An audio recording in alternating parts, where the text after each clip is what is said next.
প্রিয় বন্ধুরা, নতুন একটি ভিডিও নিয়ে আসলাম। দেখতে পাচ্ছ আমার দোকানে তিনজন মহিলা চান্ডাইতে বকশিসের জন্য আসছে। এসে কিভাবে কাপড় দিয়ে ভারী মারে, কাপড়ের আঁচল দিয়ে কিভাবে চুরি করে নিয়ে যাচ্ছে খেলনা। দেখতে পাচ্ছ ওই কালো কাপড়ের মহিলাটা চুরি করে নিয়ে গেল আমার দোকানে খেলনা।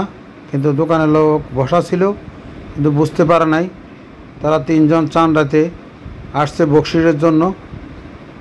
এই দেখো, এই যে আসতেছে এই তিনজন, দেখতে পাচ্ছ একসাথে।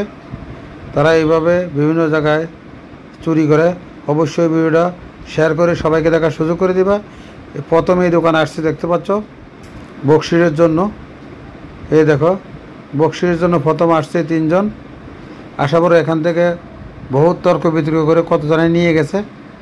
নিয়ে যাওয়ার পরে আমার দোকানে গিয়েছিল, দীর্ঘক্ষণ তর্ক বিতর্ক করে নিয়ে গেছে। দেখতে পাচ্ছ উনি টাকা কম দিছে, নিতে চায় না, পরে আবার দিয়েছে। দেখতে পাচ্ছ তিনজন মহিলা কিভাবে চুরি করে এই দোকান থেকে নিয়ে আমার দোকানে যাবে, যে চুরি করবে। চুরির ভিডিওটা দেখতে পাচ্ছ প্রিয় বন্ধুরা। প্রথম দিয়ে কিভাবে কাপড় আঁচল দিয়ে নিয়ে গেল, শেয়ার করে দিবে।